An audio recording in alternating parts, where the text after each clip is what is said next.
All right. My name is Damien Lenchuk. I'm Director of Cemeteries for the Diocese of Madison. I run 4 cemeteries. They are in Madison, Janesville, and Beloit. They tend to be a little busier than your parish cemetery. We do things a little bit differently, but a lot of what I'm going to talk about applies to all cemeteries. And, in each cemetery is different. I think, what do you have, Father Ryan? You have 9 cemeteries? I think 8. 8? That's enough. There's going to be variations between those cemeteries, and so I'll point out what I think is normal, but also you need to check with each cemetery when you're making your plans. We did a great job of spiritual reflection. I don't know if I'm going to spend much time on this.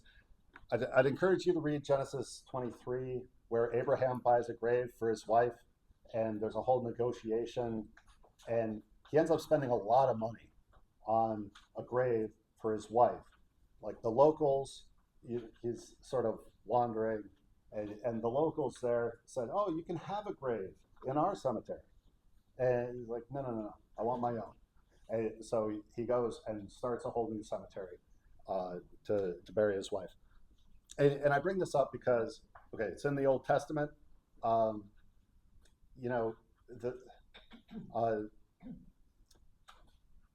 we're taught by the Jewish people, right? And the church was founded by Jesus. Jesus was Jewish, and there's a reason for that.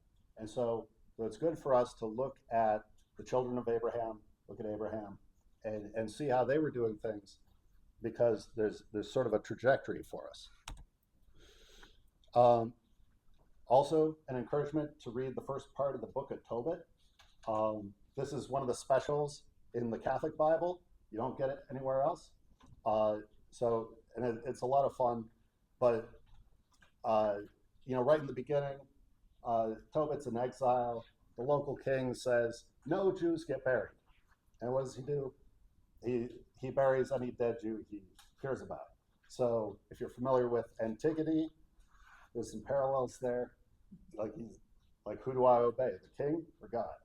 So he's taken a big risk to bury people. So this is in the Jewish tradition, deeply in the Jewish tradition.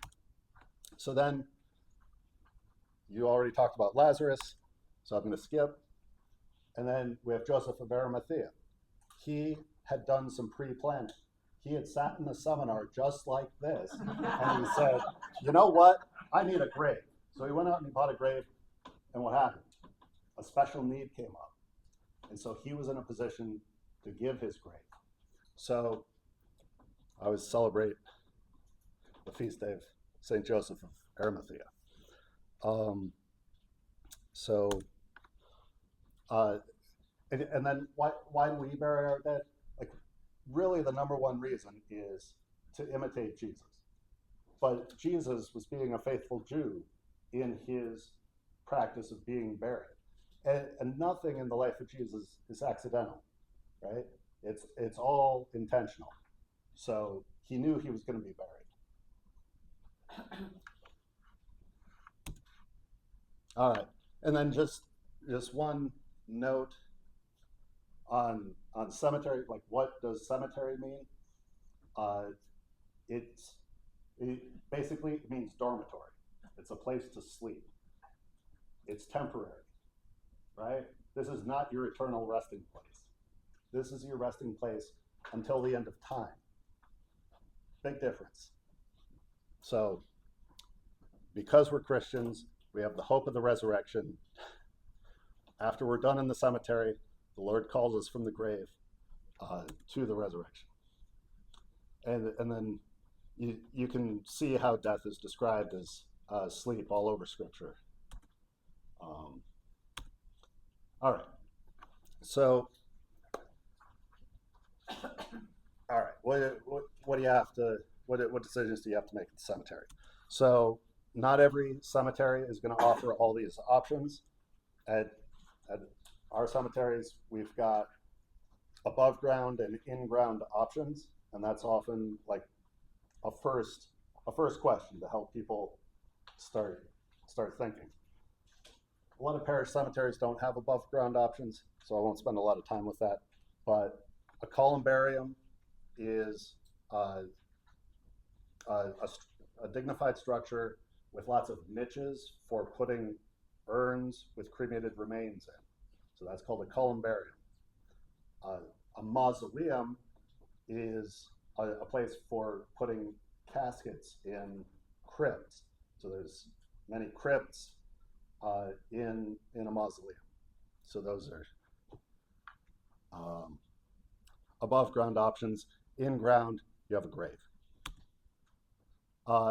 So then another question that you're going to want to think through is full body burial or cremation. Now, the Catholic Church has always been pro full body burial.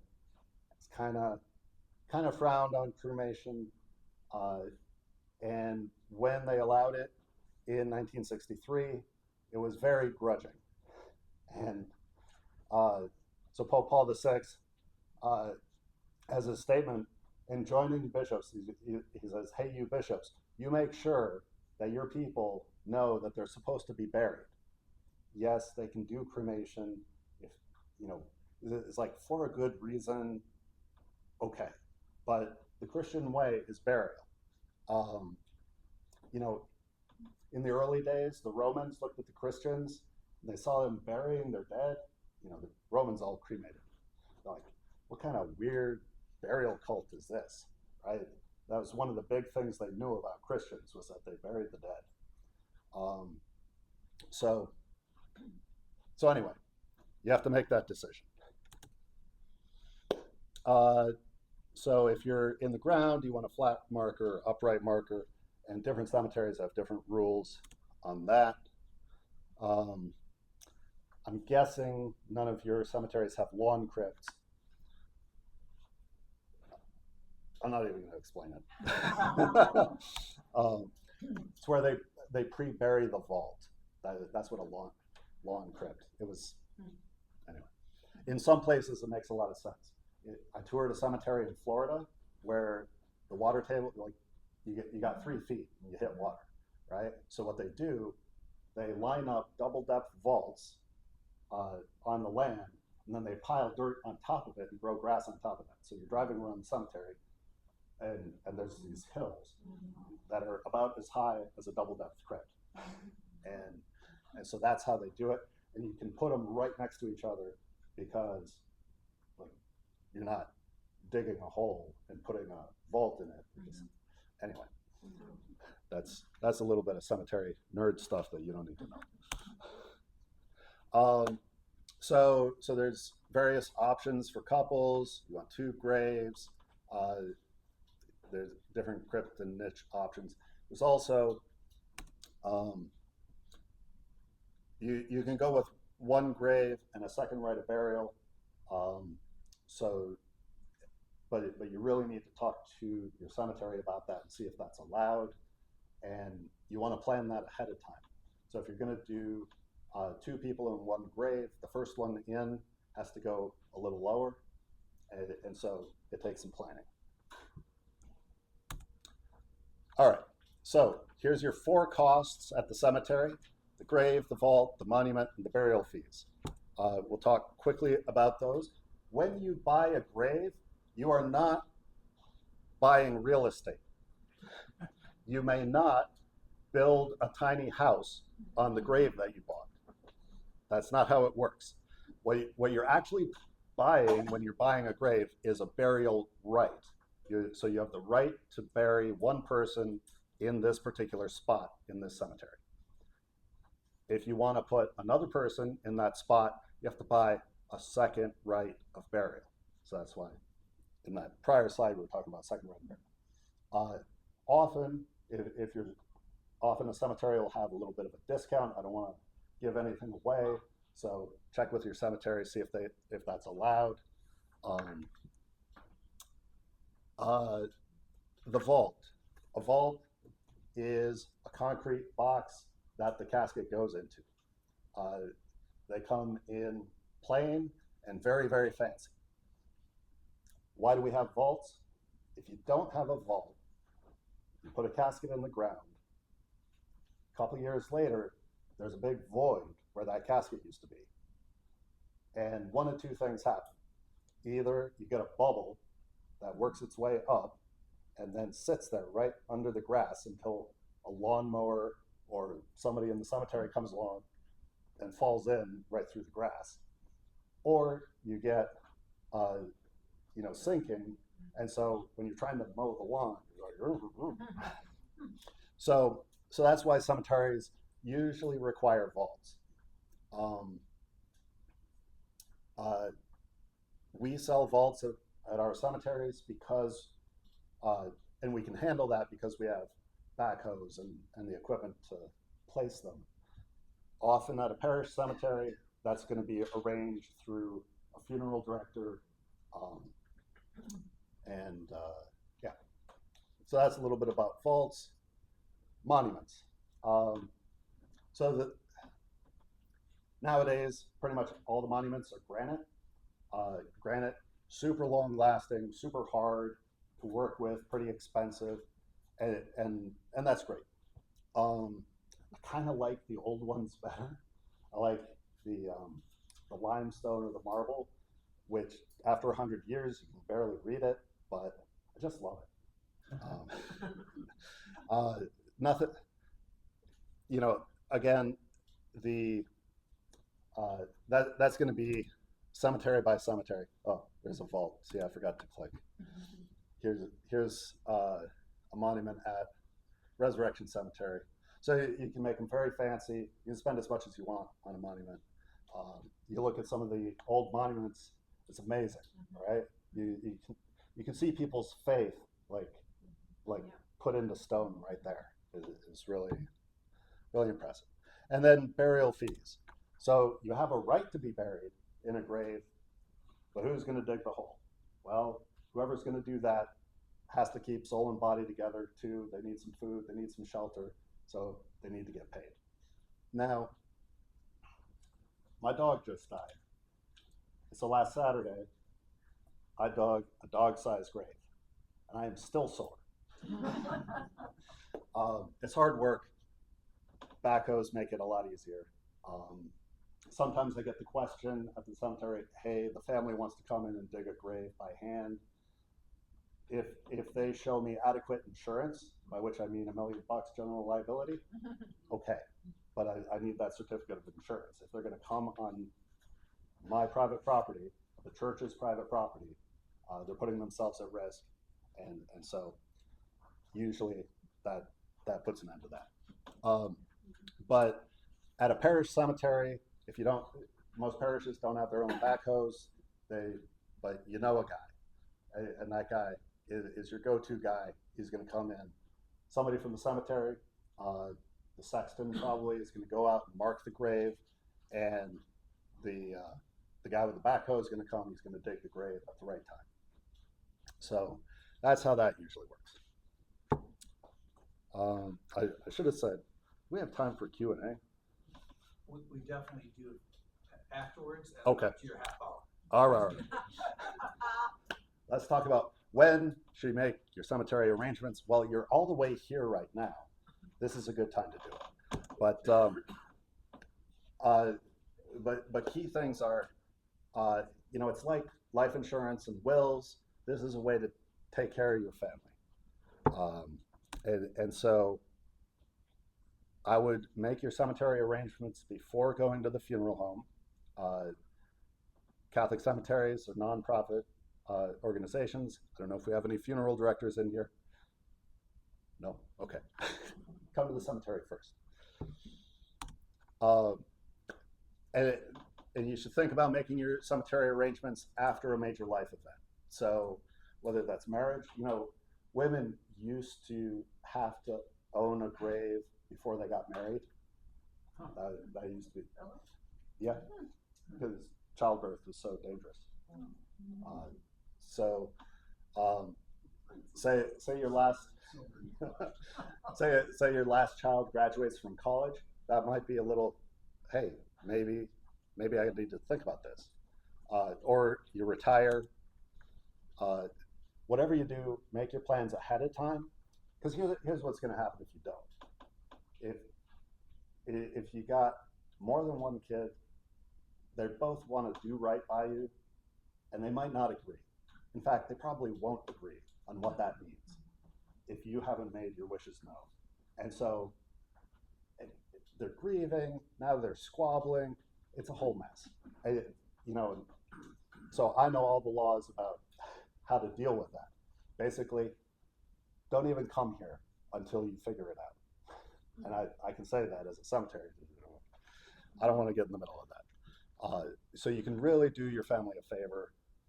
And what I would say, you can talk about, we should be able to talk about this as Catholics because we have the hope of the resurrection.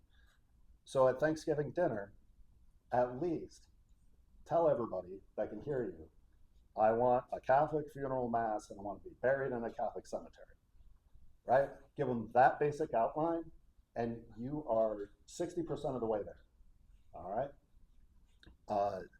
Too many times you get, I hear these stories, the daily mass goer, suddenly stops coming to mass. A week later, father finally has time to go and check up on Mrs. Smith.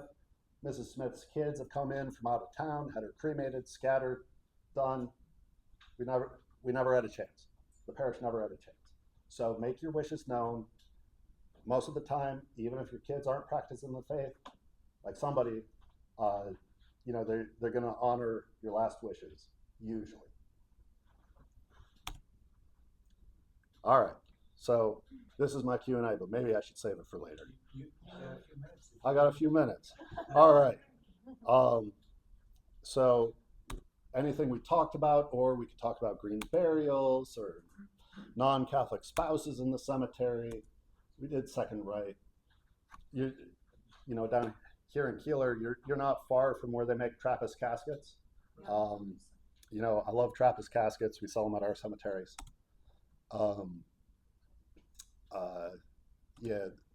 Anyway, where you can be buried, strategies for getting buried if your kids aren't practicing the faith, a little bit about donating your body to science. We could talk about that. Composting, whatever. Anyway. Any questions? It's the Catholic belief that cremation, the body needs to stay whole, right? Not divided into necklaces or stones or. Right. So you can think of cremation as kind of accelerated decomposition, and the body is going to be like, it should be kept together. The cremated remains should be kept together. In the state of Wisconsin, when a crematory gives you cremated remains, the bone fragments have to be an eighth of an inch or less. All right. So we might talk about ashes. They're not ashes. They're bone fragments, right? So because what happens in cremation is, like, your body gets burned up. Like, they use 30 gallons of kerosene or something like that, and so all the stuff that burns, that goes out the chimney, right? And what's left is bones, and then they rake out the bones, and then they pick out the artificial knees. They've already taken out the pacemaker because that explodes in there. So they pick up everything that's not bone out, and then they put it in the blender. And that's how they get eighth of an inch bone fragments. So anyway, is that a dignified way of treating the human body? The church allows it. But I think that's why the church really prefers burial as more strongly communicating that dignity of the body. So, in terms of reburial, are they allowed in most cemeteries or not? That's a cemetery by cemetery choice. The 4 diocesan cemeteries allow a certain kind of green burial. So our rule, unless, let's say, what is green or natural burial? These are burial practices that differ from the standard getting embalmed, putting in a casket, putting in a vault. Like, if you want to think about being environmentally friendly, which is a very Catholic thing to do if you've been paying attention to what the popes have been saying over the last 30 years. We should take care of our common home, and it's not bad to apply that to our burial practices. Most burials throughout most of history have been green burials. Embalming pretty much became popular after the Civil War, because during the Civil War, the northern families would send doctors down to get their sons from the battlefield and ship them back. But it was summer and it was a train ride. So they needed to do something to preserve the bodies. So now you have all these guys with this expertise in embalming.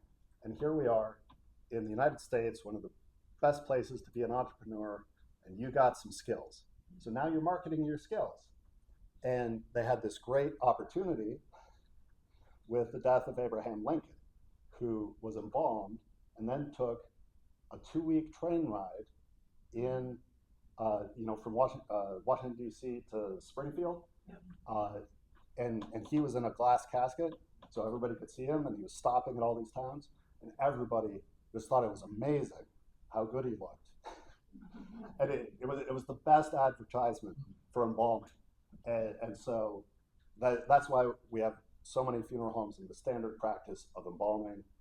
So, people will make a big deal about putting all these embalming chemicals in the ground. My sister's an environmental engineer. I was looking at what happens to formaldehyde in the ground. It's really not that bad. It lasts about 30 minutes. If you're a funeral director, you're dealing with it every day, you're gonna have higher rates of different cancers and stuff like that. And because it's nasty stuff. But when it gets in the ground, it breaks down real fast. So don't let them, you can go way too wackadoodle with the environmental stuff. But, Well, maybe you should describe what a green burial is. Okay, Some people so- may not describe right. So this is what we allow. So if you don't want to be embalmed, that's fine. If you're going in the ground, we don't care. If you're going in one of our mausoleums above ground, then you need to be embalmed. Sorry. So first you skip the embalming, then you skip the casket, right? Because this casket, somebody had to cut down a tree. Now you have to varnish this, or they had to dig something out of the ground and make metal out of it. So you forego the casket, you forego the vault, and then depending on how green you want it, maybe you dig the grave yourself instead of using a machine that burns, whatever diesel, and then your memorial, instead of something like granite, which takes a lot of energy to produce, maybe you do something in wood that's going to return to the earth pretty quick. So there's different levels, and you can mix and match all those different choices to get what different people call green burial. At diocesan cemeteries, the simple rule is, if you don't have a casket, we're not going to require a vault, because most human bodies are so much smaller than a casket that if we put you in the ground, we're going to get some sinking, and so I'm going to charge you more for a grave, because we're going to do some maintenance on your grave over the years, but it's really not that big a deal as far as we're concerned. We have the equipment and stuff like that. What is the body wrapped in a green burial? Is it a body bag, or what do Yeah. they prepare that? They usually call it a shroud, and so if you work with a funeral home and you ask for it, they should know what you're talking about. So Decompose. yeah, In natural fiber, a lot of times it's muslin. right. There you go. They're big on the natural fibers and things that are going to return to the earth.